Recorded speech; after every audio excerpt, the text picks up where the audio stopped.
Muito boa tarde, senhoras e senhores. Em Brasília, 18 horas e 2 minutos. E aqui em São Paulo também, 18 horas e 2 minutos.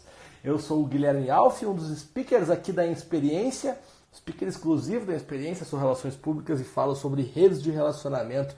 E sou um dos hosts aqui desses bate-papos que a gente está fazendo com vários speakers da experiência. E hoje é um dos mais legais, hoje é um dos mais aguardados, porque vem aí Jackson Follmann, o grande galo velho, ex-jogador, cantor, palestrante, o homem tá com tudo, o homem tá com tudo em 2020, é Jackson Follmann. E vocês devem estar se perguntando por que tanta animação, Alf, porque a gente precisa se animar, gente, a gente precisa de positividade e responsabilidade. É muito sério o que a gente está passando, é muito sério, vai ser difícil, vai ser muito difícil a gente passar por tudo isso.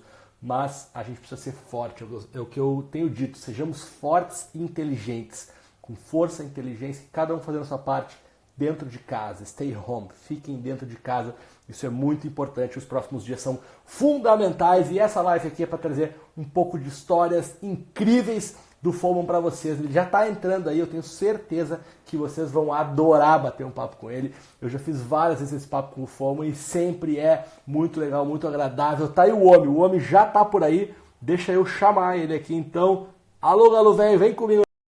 E aí, a tela vai dividir, a gente vai estar no ar em 3, 2, 1, aguardando, vamos ver, a qualquer momento, diretamente de Chapecó, Jackson Follmann.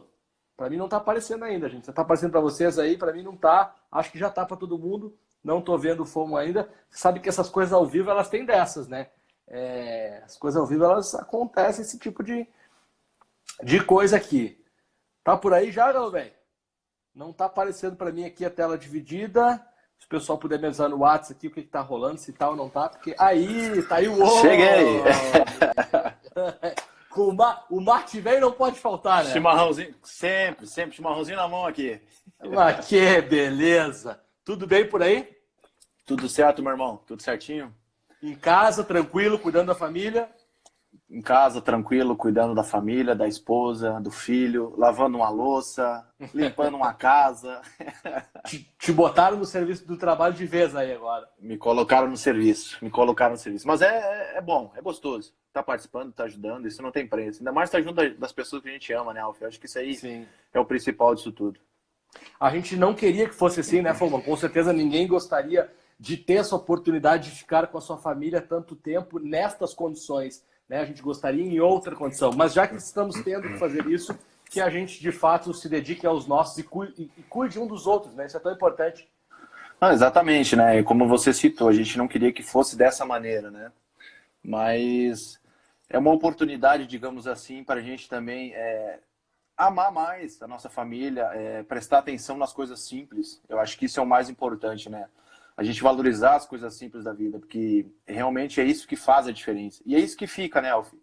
Eu acredito que, infelizmente, talvez a maioria do ser humano ele acaba valorizando as coisas simples quando ele se depara numa situação difícil, como essa. É uma situação difícil, onde a gente não tem para onde correr. O melhor remédio hoje é ficando em casa, estando do lado dos nossos familiares. A gente fica inseguro, a gente fica inapreensível porque a gente não sabe o que pode acontecer. Mas a gente tem que fazer o nosso papel em estar junto dos nossos familiares, em ter o menos contato possível, né, fora de casa. Eu te confesso que desde segunda-feira eu não saí de casa, estou sempre em casa. E, enfim, esse é o maior remédio, o melhor remédio hoje, então a gente tem que saber respeitar. E fica aí, né, Follmann? Acho que vou falar por ti sem te perguntar, mas tenho certeza que tu vai concordar comigo. Fica a nossa solidariedade e as pessoas que não podem ficar em casa. Porque a gente tem muitos médicos, policiais, pessoas de serviços gerais que estão tendo ainda que sair das suas casas. Então, nós que podemos trabalhar em casa, a gente precisa dar esse exemplo, porque nem todos os trabalhos podem fazer isso. É muito difícil para muita gente. Tem muita gente na rua porque tem que estar lá. Aí, então, a solidariedade a todos que estão nas ruas aí. Exatamente, vai o nosso abraço, a nossa torcida, e a gente reza e torce muito para que tudo se resolva. A gente sabe que é um vírus horrível, né, que comoveu, que atingiu o mundo todo, mas a gente está rezando, orando e como eu citei antes, eu acho que o maior e o melhor remédio hoje é ficar em casa. E para essas pessoas que estão na rua, batalhando e trabalhando, a gente também tem que rezar e pedir a Deus que proteja todas essas pessoas. Perfeito. Cara, não para aqui, a galera te mandando um abraço, beijo, dizendo que te amo. O homem tem moral mesmo, né? Rondônia, Porto Alegre, deixa eu ver de onde mais aqui. Puta, muita gente, São Paulo, Piracicaba, tem muito abraço e beijo para você aí, Foma. Cara, eu agradeço o carinho de todos, né? A gente sabe que a gente recebe um carinho muito grande em todos os lugares que a gente vai.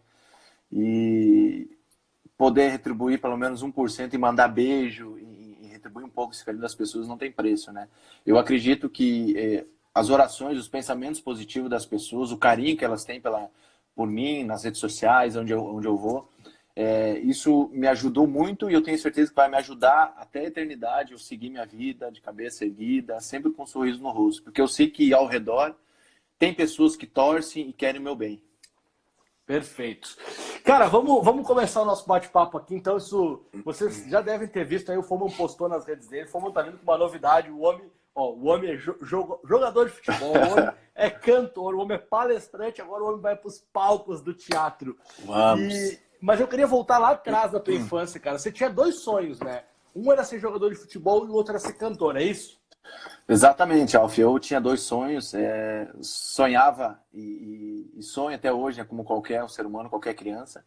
Um era ser jogador de futebol e eu consegui realizar esse sonho. E o outro era ser cantor. E lá atrás, eu sou de um município chamado Alecrim, de 7 mil habitantes. Eu participei de alguns festivais da minha cidade. Então eu pude me aventurar, quando pequeno, um pouquinho só, nesse lado da música, né? É lógico que só na minha cidade, né? A gente tinha até uma bandinha também, antes de eu sair Como é que era o nome?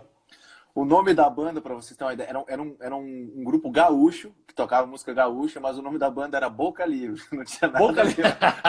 Não tinha nada a ver, não. Esse CTG eu não conheço que aceita uma banda. E realmente era, cara, era mesmo. Aí depois mudou para Piás do Sul, porque realmente a gente pensa, não, se a gente vai tocar música gaúcha, a gente tem que botar um nome decente para música gaúcha, né? Sim, sim. Então eu saí de casa com 13 anos, né? Saí cedo de casa para fazer um teste no Grêmio na época. E lá atrás, quem conseguiu o teste para nós foi um conhecido da nossa família. Ele era conselheiro do Grêmio e conseguiu esse teste para me fazer.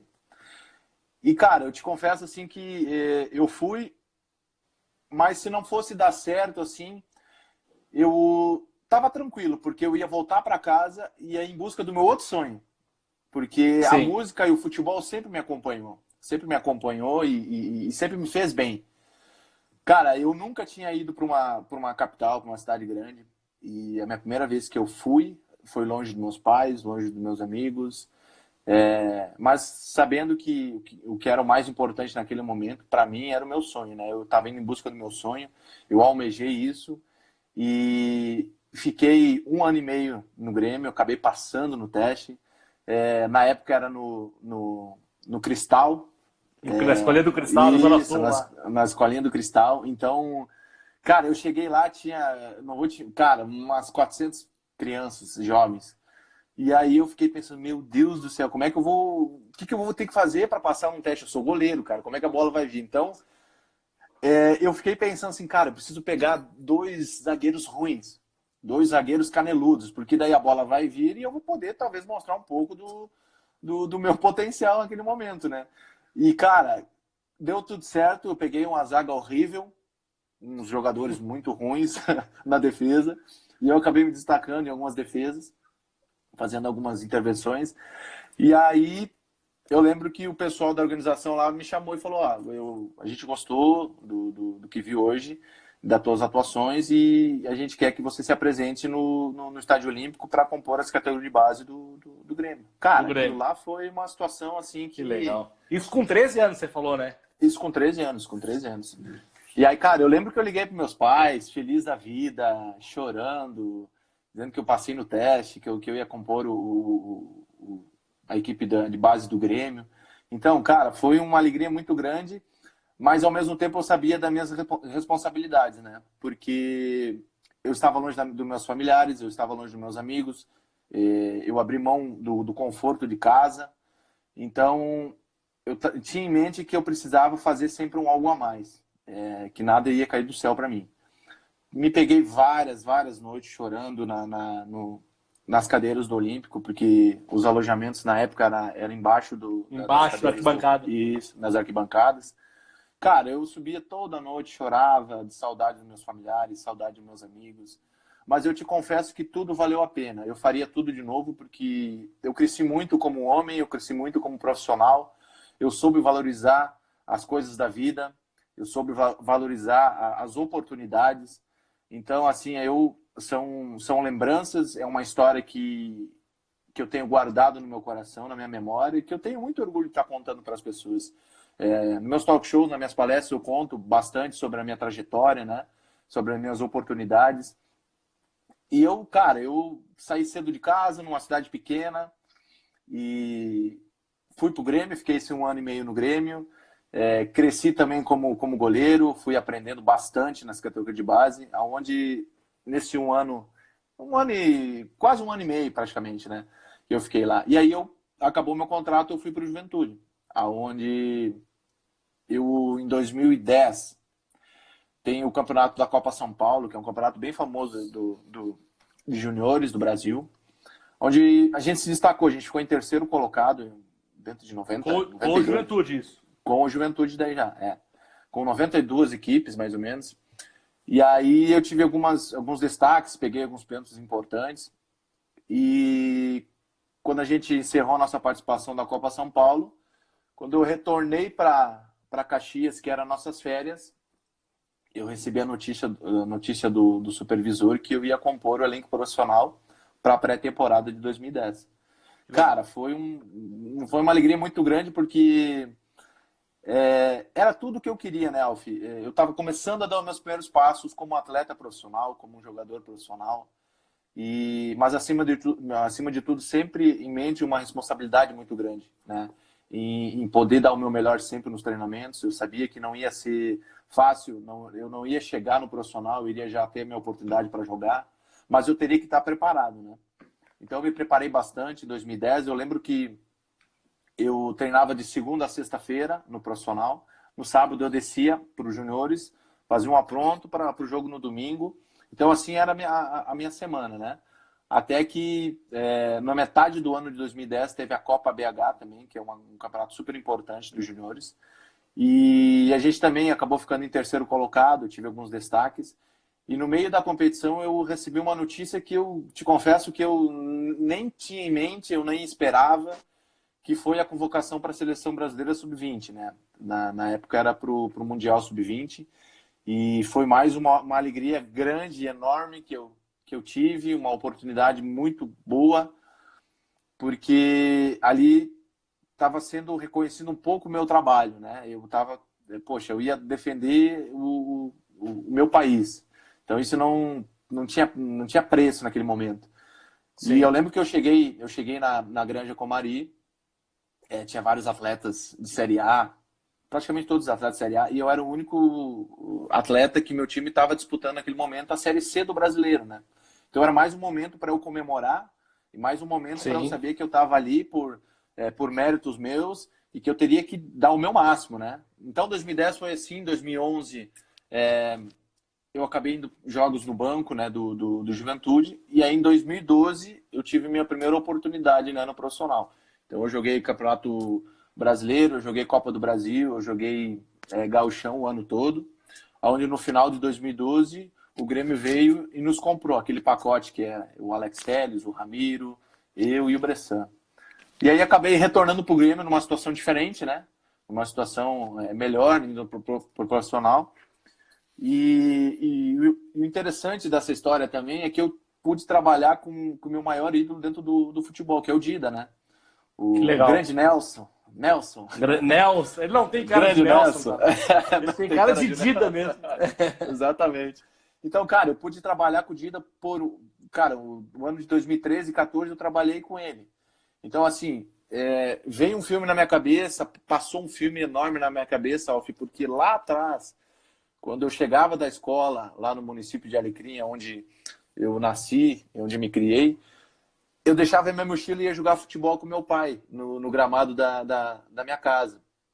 E eu lembro, e até a gente conta, eu e meu pai hoje, quando eu pegava, quando meu pai chutava e eu defendia, eu dizia, defendeu Dida, poxa, Dida, não sei o quê. Porque cara, eu sou um cara que tem uma admiração muito grande pelo Dida. E depois de conhecer o Dida, de saber a pessoa que ele é, eu virei mais fã. Eu queria que o Dida ganhasse 4, 5 vezes mais prêmios e títulos que ele ganhou na carreira toda. Porque é um cara... E não foram poucos, né? Não foram poucos, né? Um cara sensacional. Então, no Grêmio, eu fiquei 3 anos no Grêmio, onde eu joguei poucos jogos. E aí eu falo muito nas minhas palestras sobre a paciência, né, Alf? Eu tive que ter muita paciência, porque no Juventude, por questões também financeiras, a gente acabou jogando cedo, se destacando, graças a Deus, mas com uma responsabilidade muito grande. Eu comecei jogando com 17 para 18 anos. E no Grêmio, em 3 anos, eu joguei 6 jogos só. Então eu tinha em mente que tinha pessoas mais capacitadas naquele momento para jogar, para ser o titular da equipe, e eu tinha que trabalhar pra caramba, cara. Só que na minha mente eu sabia que uma hora a oportunidade ia chegar.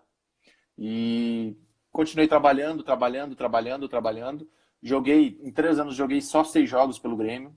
Então acabou meu contrato no Grêmio, o Grêmio não quis renovar o meu contrato, aonde eu tinha que jogar, cara. Eu precisava de uma oportunidade que fosse num time pequeno para mim poder voltar a ter boas atuações e voltar para um time grande, né?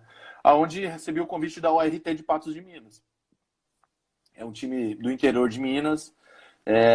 Eu confesso que na época eu não conhecia o time, eu não conhecia as estruturas do time, mas eu aceitei de prontidão, porque na minha mente o que eu queria mesmo era poder voltar a jogar, poder voltar a ter uma sequência. Sim, jogar é importante, né? Para goleiro ainda, né?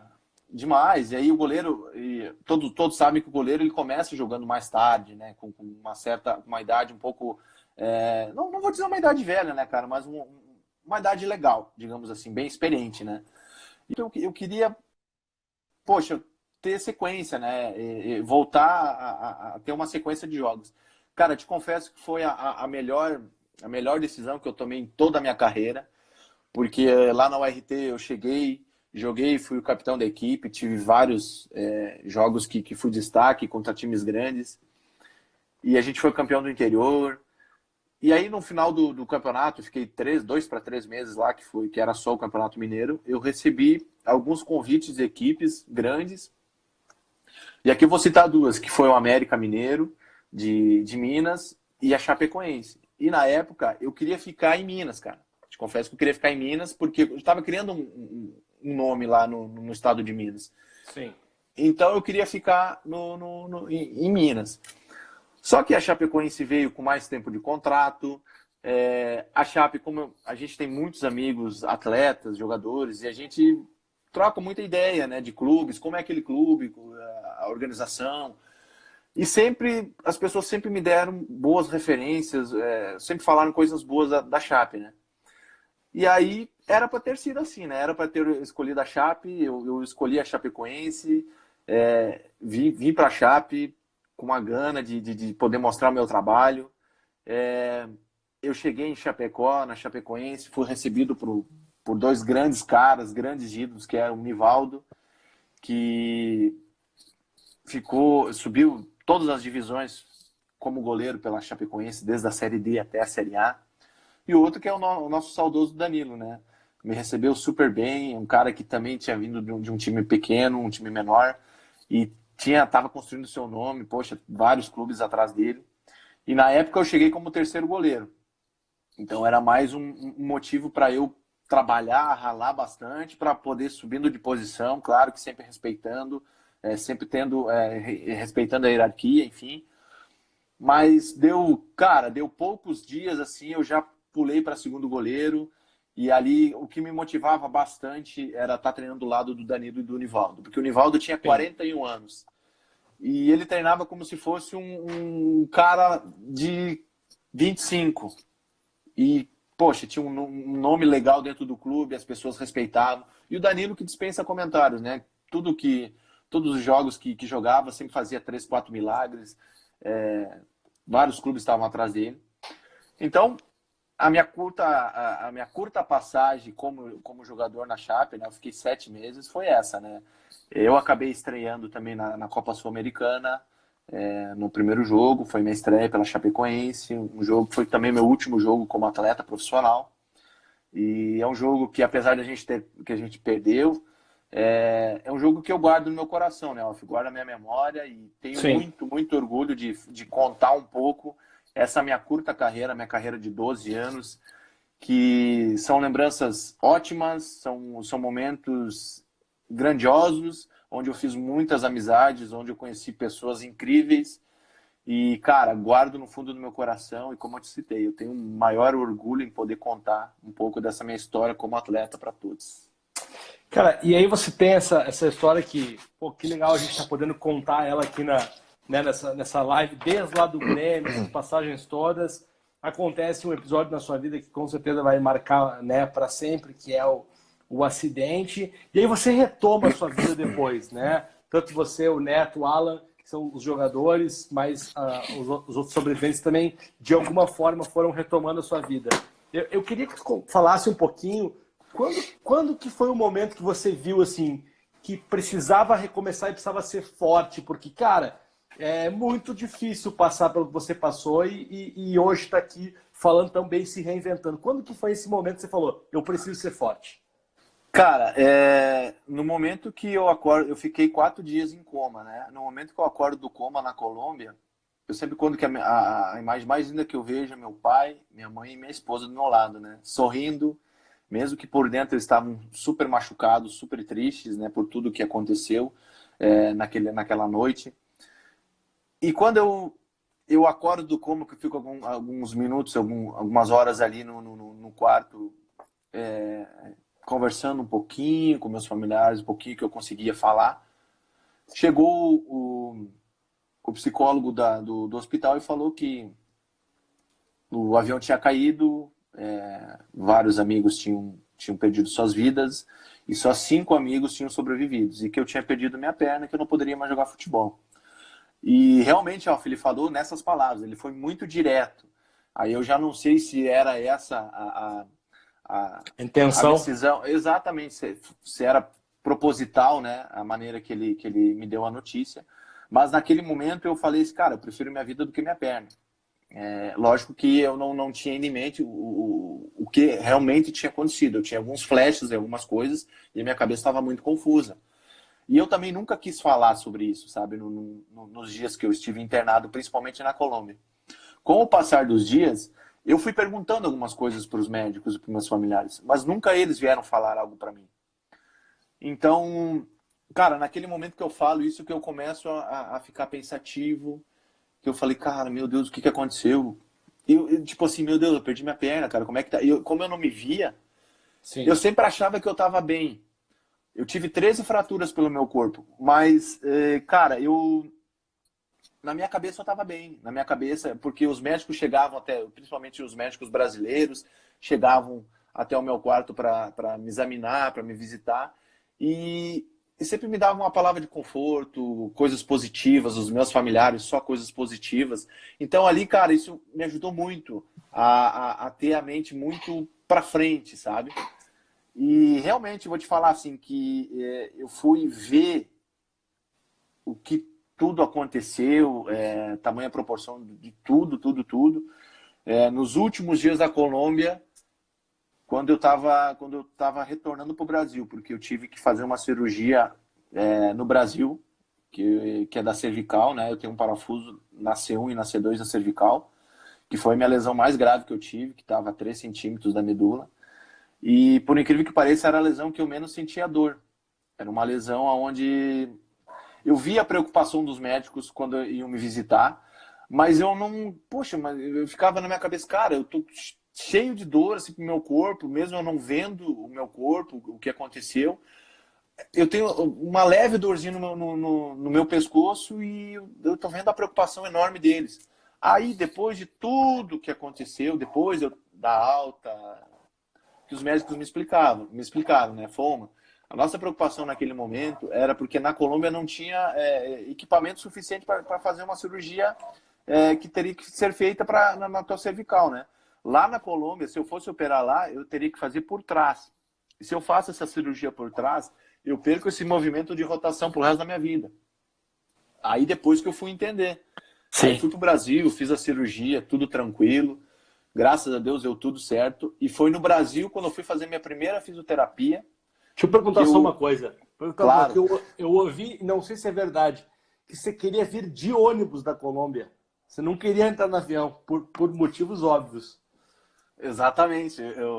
Como eu fui o primeiro brasileiro a retornar para o Brasil, da Colômbia, os médicos foram me preparar para dizer, a gente vai ter que voltar para o Brasil, assim, porque você vai ter que fazer essa cirurgia que eu expliquei para vocês.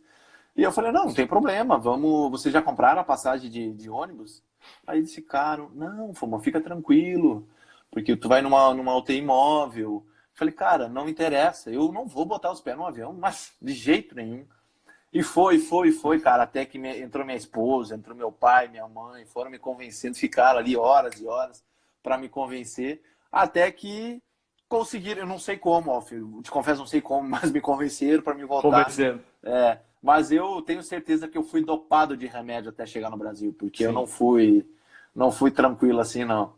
E, cara, agora que tu falou essa situação, tem outra história muito legal que eu quero contar para todos, que foi, o Alan foi o primeiro sobrevivente a sair da UTI e ir pro quarto, né? E eu tenho uma amizade com o Alan há muitos e muitos anos, porque a gente jogou junto no Juventude.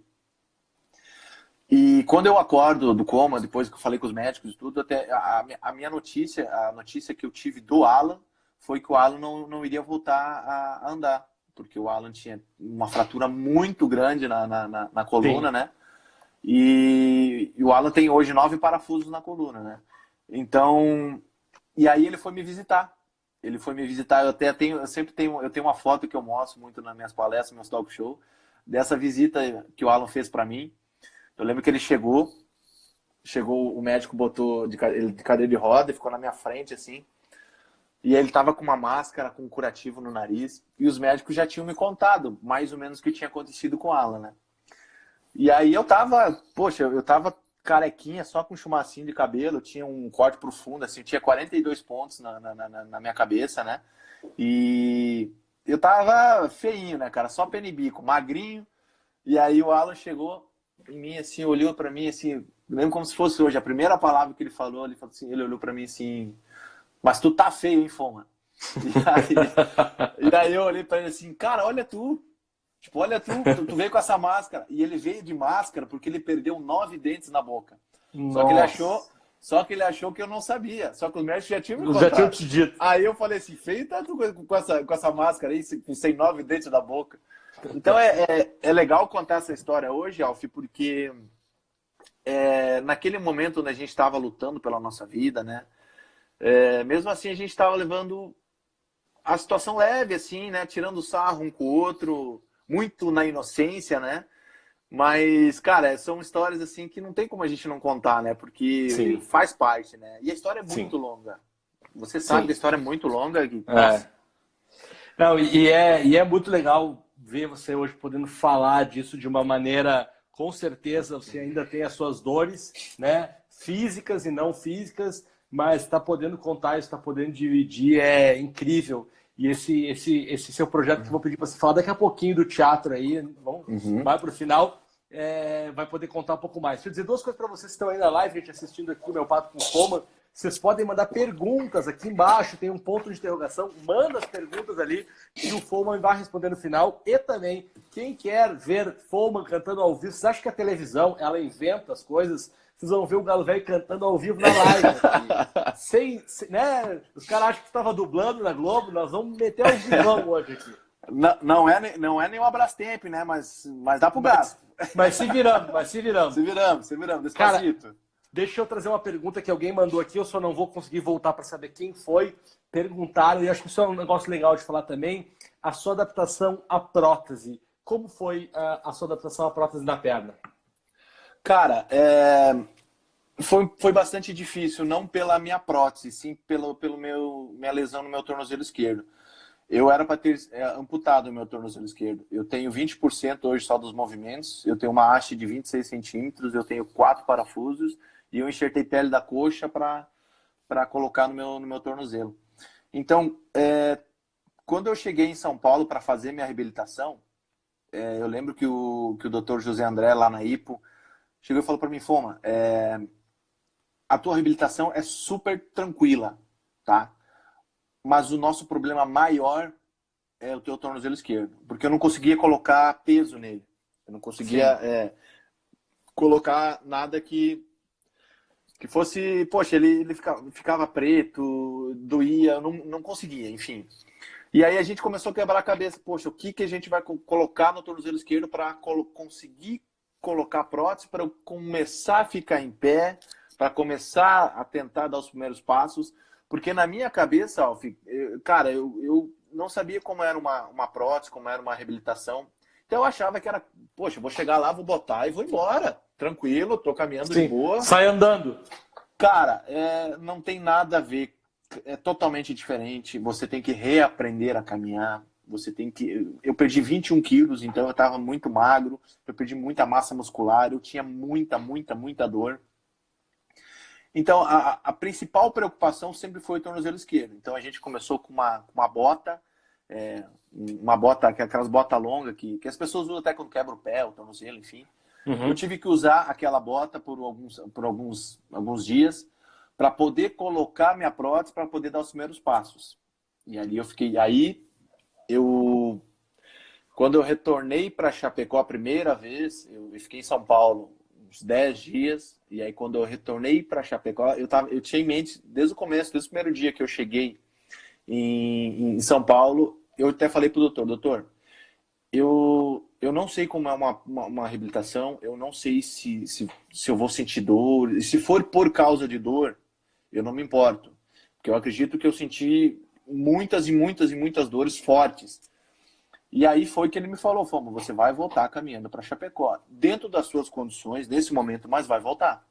E graças a Deus aconteceu, né, Alf? Eu consegui voltar caminhando com o andador. Depois do andador, eu fiquei alguns dias de andador, depois eu tirei o andador, fiquei com 2 muletas, fiquei dias em muleta. E aí que eu tirei essa bota ortopédica, e coloquei uma sandália ortopédica. Como eu fazia curativos também, eu não conseguia colocar nada de calçado fechado, porque eu tinha muita dor no meu tornozelo. Então eu coloquei essa sandália onde eu fiquei meses. Entra que a gente conversou lá atrás, no começo da nossa live, de tudo que está acontecendo, né, Alf?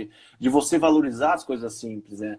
De você pensar, poxa, a nossa vida ela é corrida, mas a gente tem que parar para valorizar, a gente tem que parar para tirar um tempo para nossa família, tirar um tempo para as pessoas que a gente ama, para valorizar o simples fato de a gente estar aqui hoje, eu conversando com vocês podendo ouvir um pouco da minha história, porque, cara, eu valorizei muitas coisas simples depois de tudo que aconteceu. Não que antes eu não valorizasse, mas hoje eu dou um valor muito grande. O simples fato de eu estar em pé, de eu caminhar, de eu poder abraçar as pessoas de frente, eu poder dar um beijo nas pessoas, sabe? De eu poder colocar um calçado fechado, que depois que eu comecei a dar os primeiros passos, era uma vontade muito grande eu poder voltar a usar um calçado fechado. Eu lembro que os médicos falavam para mim, Foma, chega em casa, tira o cadarço dos teus tênis, e não importa se você conseguir ficar 1 minuto, 2, 5, 10 minutos, você precisa voltar a acostumar o teu pé em calçado fechado. Então, cara, são essas coisas simples, Alf, que eu levo hoje na minha vida, que eu procuro, de alguma forma, sempre poder passar para as pessoas, né? Poder passar um pouco essa valorização dessas situações, de tudo que aconteceu com a gente, né? Então, cara, foram situações assim que eu tive que ter muita paciência, que eu tive que saber esperar, que eu tive que trabalhar muito a minha cabeça. Não foi da noite pro dia, eu fiquei 56 dias internado nos hospitais, eu fui o último sobrevivente a sair do hospital. Então, cara, eu tive que ter muita paciência, tive que trabalhar muito as pessoas que estavam ao meu redor, meus familiares também. Então, isso ajudou muito para que eu pudesse tá aqui hoje e tá seguindo minha vida sempre com um sorriso no rosto, sempre em frente.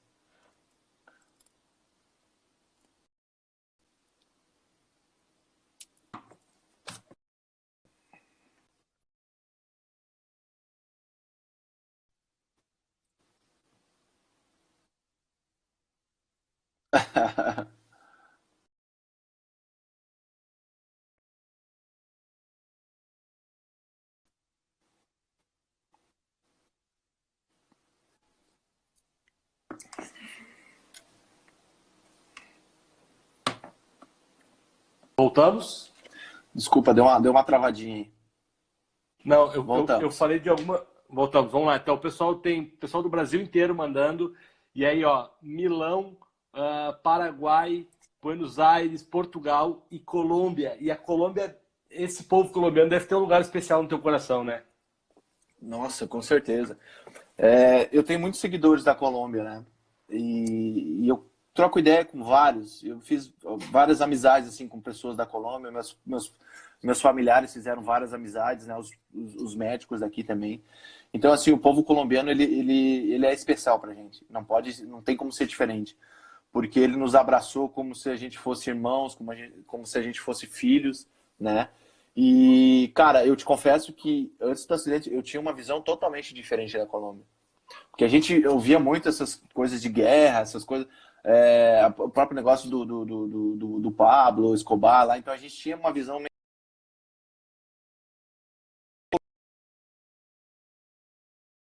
diferente, principalmente para mim, né? Acho que eu amo o povo da Colômbia, sou muito, muito grato a todos, né? Porque o que eles fizeram com a gente, assim, não tem preço. A gente tenta retribuir um pouco, mas tenho certeza que nunca vai ser o suficiente, porque eles fizeram a diferença em nossas vidas naquele momento. Legal demais. Deixa eu pegar algumas perguntas aqui que o pessoal mandou aqui, vamos ver, ó. Jackson, qual é o seu sonho hoje? Pergunta do Johnson aqui. Uau! Cara, o meu sonho é poder dar seguimento à minha vida, realizando um dos meus sonhos, não só meu, mas da minha esposa também, que é ser pai, né? Que a gente está construindo uma família. O Joaquim está aí, está com 45 dias, querido. E poder levar uma boa mensagem para as pessoas. Eu acho que isso é o mais importante, você poder falar, acrescentar algo positivo na vida das pessoas de alguma forma, né? E, cara, eu não posso fugir da música, né? É o meu sonho que eu tô começando a dar os meus passos, né? Eu tô começando a ir em busca da situação da música com o projeto que a gente vai falar daqui um pouco, né? Então, cara, eu procuro estar sempre, né, nessa linha, né? Podendo ajudar e acho que agora o mais importante é poder ir atrás do meu segundo sonho, onde eu sempre me senti bem com a música fez parte da minha recuperação. Então, cara, eu tô indo em busca disso, né? Sim. O Diego aqui, ó, o Diego perguntou quais são as suas referências musicais. As minhas referências, cara, eu gosto de boa música, né? Eu gosto bastante de música raiz, música que tem algum significado.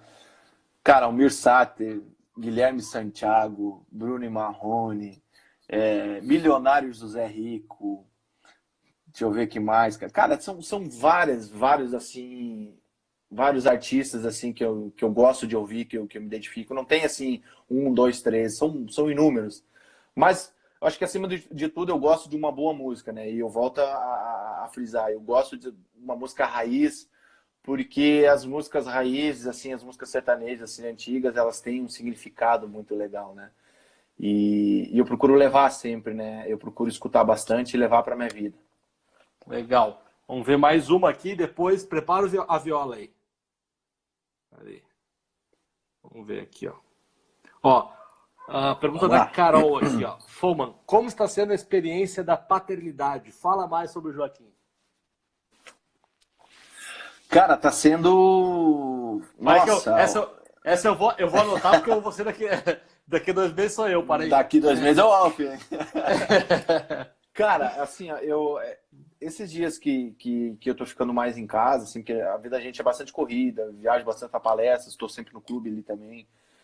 E agora, esses dias que a gente tá mais dentro de casa, ficando em casa, eu tô aprendendo muitas coisas, assim, sabe, com o Joaquim, assim. A evolução dele é muito grande com o passar dos dias. Já tô aprendendo a trocar fralda, saber o jeitinho dele que ele gosta de ficar para dormir, né? Saber acalmar ele. Então, poxa, eu agradeço muito a Deus em poder estar vivendo essa situação, né? Em podendo tá, aprendendo com meu filho e estar junto deles, né? Junto da minha esposa, do meu filho. Eu fico imaginando, assim, sei lá, daqui uns anos, o que o meu filho vai pensar de mim. Eu quero poder levar uma boa mensagem para ele. Eu quero poder ser um pai espelho para o meu filho, né? Então, cara, tá sendo muito produtivo esses dias aqui. Eu também tô, poxa, aprendendo muito, né? Até com a minha esposa, né? Aprendendo Acho que o principal de tudo mesmo é trocar a fralda, né? Dar banho é muito legal, meu filho ama tomar banho. E é muito bacana, assim, sabe? Esses momentos simples, assim, que acho que a gente vai falar sempre disso, né, Alf? Que faz uma diferença grande, né? Esses momentos, essas coisas simples. Legal. Vamos fazer uma viola aí? Bora? Deixa eu mandar um abração aí pro Chico Garcia, o maior comentarista do Big Brother Brasil que vocês podem conhecer. Segue o Chico lá no Twitter, sabe tudo do BBB, meu amigo Chico Garcia. O que você vai cantar pra gente aí pra começar? Ó, nós temos mais 15 minutos aqui. Uau! Passa o tempo, hein? Passa, né? Passa. Vamos...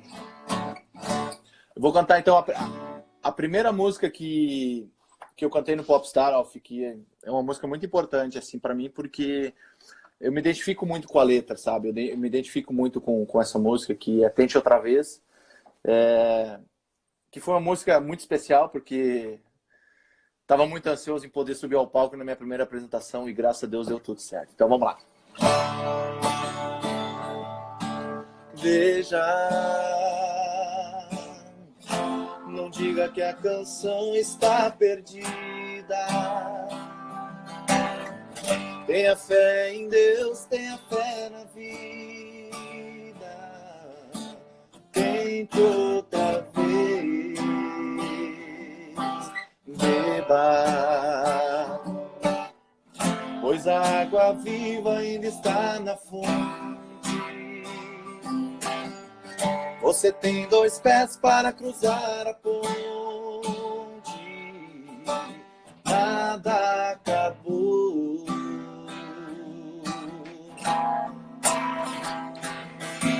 Tente, levante sua mão sedenta e comece a andar. Não pense que a cabeça aguenta se você parar. Não, há uma voz que canta, uma voz que dança, há uma voz que gira, bailando no ar. Queira, basta ser sincero e desejar profundo.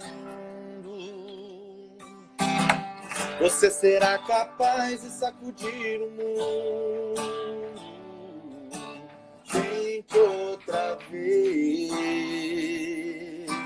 tente. E não diga que a vitória está perdida, não. Se é de batalhas que se vive a vida, tente outra vez.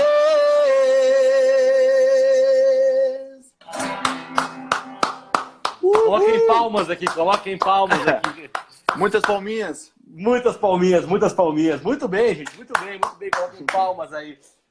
Conta aí rapidão, cara, desse projeto que acho que já pode falar, né? Porque já saiu na imprensa, próximo Viola que tá chegando aí. Cara, Prosa e Viola. Tô muito feliz com esse projeto, junto da Experiência, junto do Gama, que é o nosso diretor, nosso produtor. poder levar uma boa música para as pessoas. O Prosa e Viola, a gente vai viajar o Brasil todo, em parceria com a Opus também. E vamos fazer shows em teatros, 80% de música, 20% de prosa. São músicas que a gente está escolhendo com o coração, está escolhendo a dedo. São músicas que fizeram e fazem parte da minha vida, da minha história. Então eu estou muito feliz, Alf, muito motivado em poder estar colocando o peito nesse projeto e muito ansioso para o primeiro show. E vamos ver a resposta das pessoas, mas acima de tudo a gente vai fazer muito com o coração e com a alma, né? Acho que não dá para fugir disso. No programa foi assim. Se tratando de música, eu procuro sempre levar com o coração, ser muito verdadeiro, e o Prosa e Viola não vai ser diferente. Então, tomara que dê tudo certo aí, o repertório tá lindo. A gente está preparando também um EP de 4 músicas, 2 músicas inéditas e 2 músicas regravadas. As músicas inéditas estão lindas e as músicas regravadas também estão lindas. E eu espero que no dia que a gente lançar, as pessoas gostem, porque são músicas também escolhidas a dedo, com o coração, e a gente torce para que as pessoas possam ouvir de uma maneira muito positiva e gostarem do nosso som, da nossa música. Não, tenho certeza, cara, tenho certeza, porque, como você falou, tem muita verdade nesse projeto. Quando a gente faz as coisas com verdade, com sentimento mesmo, como você bota cantando, e tenho certeza que você fazia isso quando jogava com muita verdade, dá pra ver isso no que você fala, isso é demais. Essa produção do Prosa e Viola, gente, é uma produção da Experiência junto com o Foma, e a Experiência é uma empresa de conteúdo. Vocês estão acompanhando o Instagram aqui, quem não segue a Experiência ainda segue a gente aqui, @Experiência. A gente está tendo uma série de lives. A próxima live é do glorioso Bruno Romano recebendo o Teddy Correia. Não, o Teddy não canta tanto quanto o Foma, né? Negativo! Teddy é fenômeno. Eu tô contigo nessa. Eu vou te defender até o final. Brincadeira. O Teddy é um vocalista do Nenhum de Nós, um dos grandes nomes da música brasileira. Vai estar aqui na live, então vocês se liguem na programação, tem uma galera falando aqui. Também é legal falar, Foman, que a Experiência está se reinventando como todo mundo nesse momento, né? Tá todo mundo em casa, quem pode. Exatamente. Tem pessoas que não podem fazer o home office, tem trabalhos que não podem. E a Experiência está, cara, vindo com uma série de conteúdos, como essa live aqui. Então, o nosso muito obrigado à Experiência por proporcionar conteúdos como esse. Vai ajudar as empresas também a continuarem se comunicando aí no meio de tudo isso. Abraço pro Thiago, grande sapo. Galera de Juí. Ô, sapão! Tá presente. O Thiago é outro que fica na segunda fila do Foma. O Foma tá na frente, depois veio o Teddy, depois veio o Thiago. Vamos respeitar aqui. Não, eu vou te levar um mate, porque tu tá sendo muito parceiro meu agora. Não, o seguinte, a live é nossa, a regra é nossa aqui. Exato. Denilson Show tá aqui na live também. Ô, Denilson, hein? Mas esse não canta. Esse é ruim cantando. Não. Puta, esse não canta. Esse é só aqui, só falando. Tem muita história, mas quando vai cantar... Com a bola no pé, é fenômeno. Mano, é fenômeno. Agora, aqui... Ali é ruim. Não, é ruim. Eu tô me sentindo um apresentador de TV. Vamos de som aí, Foma, então? Vamos de som. Mais um. Quem sabe faz ao vivo. Essa fera. Vou cantar então uma sertaneja top aqui. Bora. Essa é uma velha história de uma flor e um beija-flor que conheceram o amor numa noite fria de outono e as folhas caídas ao chão da estação que não tem cor. E a flor conhece o beija-flor e ele lhe apresenta amor e diz que o frio é uma fase ruim, que ela era a flor mais linda do jardim e a única que suportou. Merece conhecer o amor e todo o seu calor. Ai, que saudades de um beija-flor que me beijou, depois voou pra longe demais, pra longe de nós. Saudades de um beija-flor, lembranças de um antigo amor. acordo sorrindo.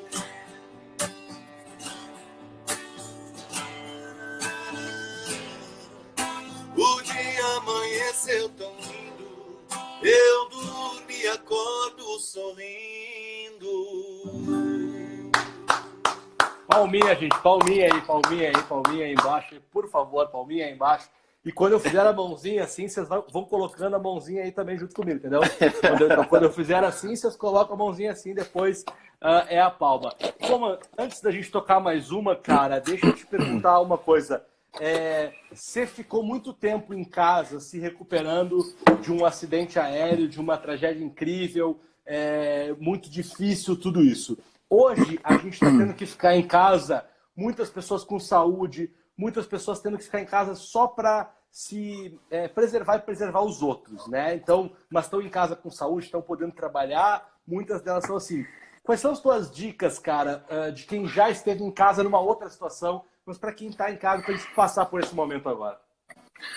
Cara, como acho que a gente citou, eu citei lá atrás, o maior remédio hoje é a gente estar em casa com nossos familiares, cuidando das pessoas que a gente ama e também cuidando do próximo, Alfim.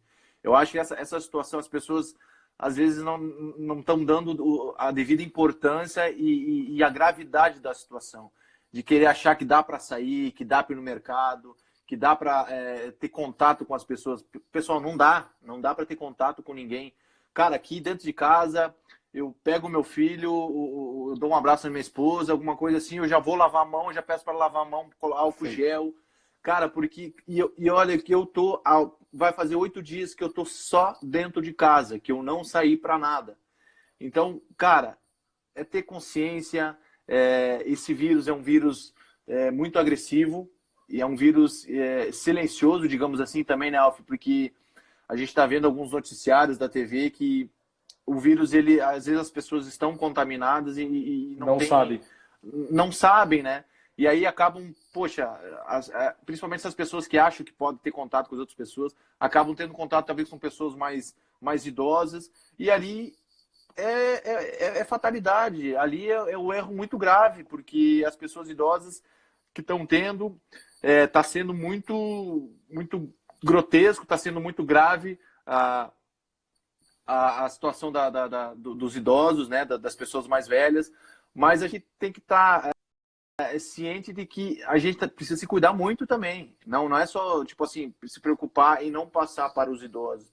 Eu acho que a gente tem que se preocupar muito, sim, com os idosos, mas se preocupar também muito com a gente, com os nossos familiares, com nossos amigos, orientá-los também a não sair de casa, orientar as pessoas a ficar em casa. O maior e o melhor remédio hoje é esse, ficar em casa com as pessoas que a gente ama e aproveitar esse momento para refletir, aproveitar esse momento para valorizar, sim, as coisas simples da vida. Então, gente, vamos ficar em casa e vamos orar, rezar e torcer para que tudo isso... Muito bom, cara. Eu acho que é isso. É o que a gente tem que fazer, cada um fazer um pouquinho. A gente segurar, não sabe se vai ser 2 semanas, 3 semanas, não importa. A gente precisa todo mundo junto. De novo, quem pode. Lembre, tem muita gente que não pode, e a nossa solidariedade aí, o nosso agradecimento, né, Foma? Acho que você teve contato com tantas equipes médicas, tantos profissionais da saúde, não só médicos, né? Quantos profissionais da saúde não te ajudaram aí em todo o teu processo? Então, essas pessoas merecem o nosso... que a gente fique em casa por eles também, né? Exatamente. Eu vi uma frase que é muito verdade, né? Uma frase de uma galera da saúde que diz, né? Fique em casa, a gente está aqui por vocês, então vocês fiquem em casa por nós. Eu acho que aquela frase diz tudo, né, Alfi? A gente precisa ficar em casa e a gente precisa rezar também para que Deus dê muita proteção, sabedoria para os profissionais de saúde, para os policiais também, né, que estão indo nos lugares para pedir para as pessoas ficarem em casa. E, gente, eu volto a falar, o melhor remédio não adianta, a gente ficar em casa. E não tem coisa melhor, ficar em casa com pessoas que a gente ama. Não tem coisa melhor a gente ficar perto das pessoas que a gente ama. Vamos rezar, vamos refletir e vamos torcer que, se Deus quiser, logo, logo, esse surto aí vai passar. Com certeza. Meu parceiro, antes da gente tocar a última, quero te agradecer aqui em nome da experiência por dedicar um pouquinho do teu tempo aí para compartilhar essa tua história que é incrível, inspiradora, sempre muito bom te ouvir e que, como eu falei no começo aqui, sejamos inteligentes e que juntos, cada um na sua casa, a gente passe por tudo isso. Eu que agradeço, obrigado pessoal por ter nos acompanhado. A história ela é muito grande. Confesso para vocês que eu posso ficar aqui a noite toda, amanhã, o dia todo, porque tem muita história. Mas a gente procura resumir um pouquinho para vocês terem um pouco de sabedoria do que a gente passou, do que a gente valoriza, enfim, do que a gente, nossos projetos, que muitas pessoas querem saber bastante sobre isso, né? As pessoas nos acompanham, que têm um carinho muito grande. Então, pessoal, muito obrigado por nos acompanhar na live e vamos de moda, vamos de música. Só lembrando, pessoal, que a live vai ficar disponível aqui no Instagram da Experiência. A live está disponível, então você convida a galera que não pôde assistir agora, convida lá, fala, vai lá no Instagram da Experiência, @Inexperiência, que a live vai ficar aqui. Vamos de som. Valeu, Galo Velho. Prazer estar sempre contigo aí. Prazer, meu irmão. Vambora. E o vigilante tá andando a real, não vale a pena eu ficar passando mal. Tem só 3 dias que ela me deixou. Faz mais de um mês que esse carro preto busca o meu amor. E o vigilante tá andando a real, não vale a pena eu ficar passando mal. Tem só 3 dias que ela me deixou. Faz mais de um mês que esse carro preto busca o meu amor. Agora acabou.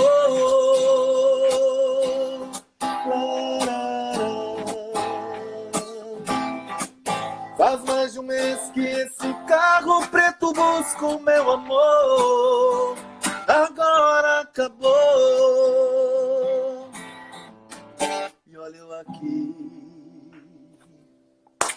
Beijo, Valeu, galera. gente. Valeu, obrigado. Tchau, tchau. Valeu.